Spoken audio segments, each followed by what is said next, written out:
Hello, my name is Kayla Thompson. I'm an artist, educator, program director at Freedom Community Center, and I'm a survivor.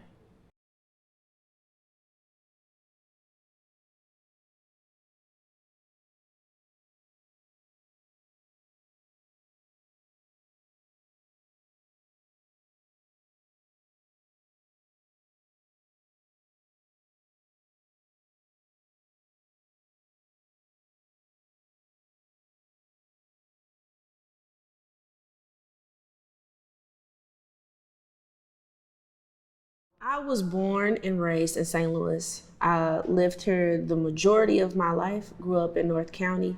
My family's from here. My father and my mom moved here. My grandmother was a pretty well-known activist in St. Louis. Yeah, I'm rooted here. I grew up in a household that was filled with Black joy.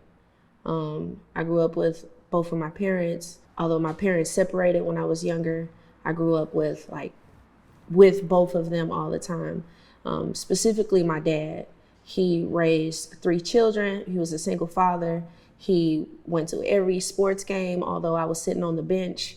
He went to every play. He went to every award ceremony. He was that dad, and he was killed when I was 19.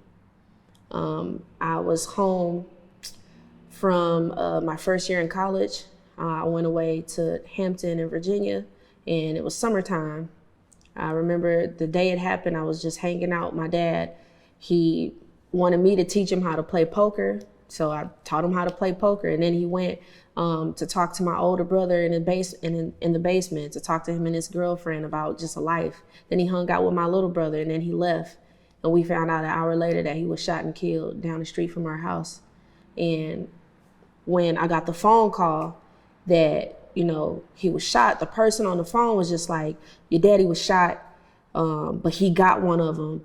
And I remember the first thing I thought was that, damn, my dad about to go to jail, because they didn't tell me that he died. But I heard, oh, he killed somebody. My dad about to be gone for the rest of my life. And he was Superman in my eyes. I didn't think, anything could happen to him. And then I found out at the hospital later that he had passed away.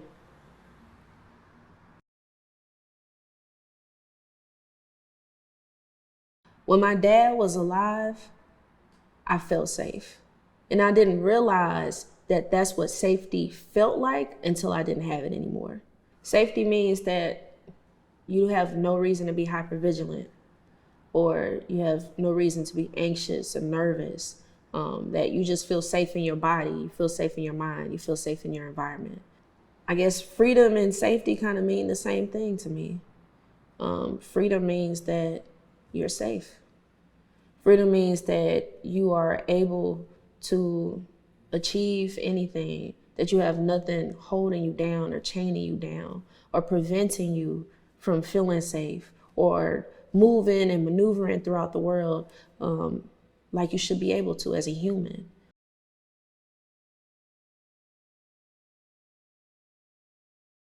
So I saw that there was a position opening at Freedom Community Center. I saw it on Facebook, and it was for a program director position.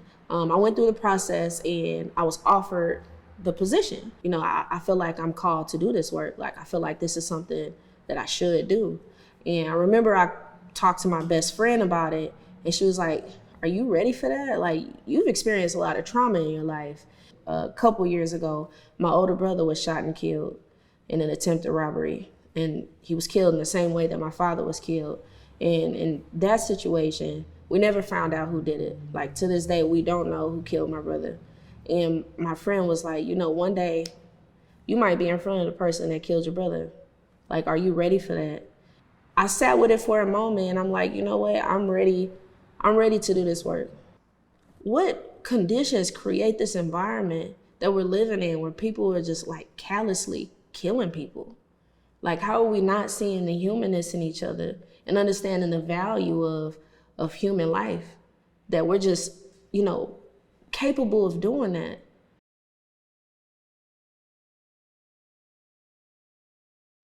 I don't even know where to start to talk about what FCC does. So there's, the program that we, the forward public facing things that we do. We cohort model style program sponsored recognizance where we help get folks out of jail, out of the city justice center, specifically folks that are being held on no bond. We advocate for them to get out. They do a 12-week program of nonviolence classes, mentorship, group therapy, individual therapy. And then we stay with folks throughout the duration of their case to talk about accountability, talk about safety, talk about therapy, talk about how we can address harm that has happened. We also work with people that have been harmed. So people that have experienced domestic violence, or people that have been shot, or people that have experienced just violence in St. Louis, whether that's like interpersonal harm or systemic harm.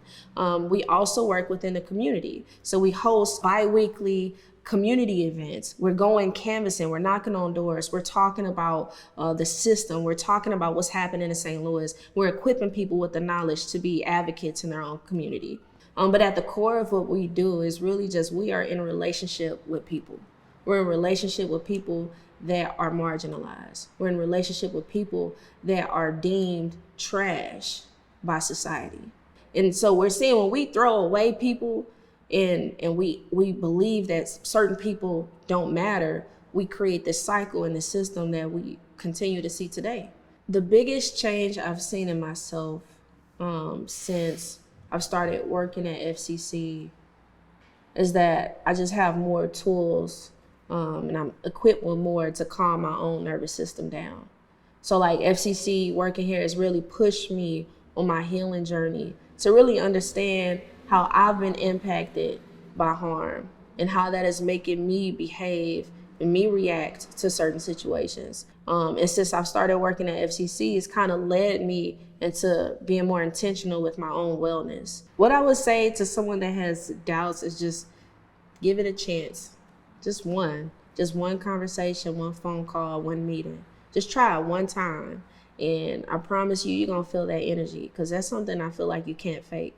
And you may keep coming back, which we've seen.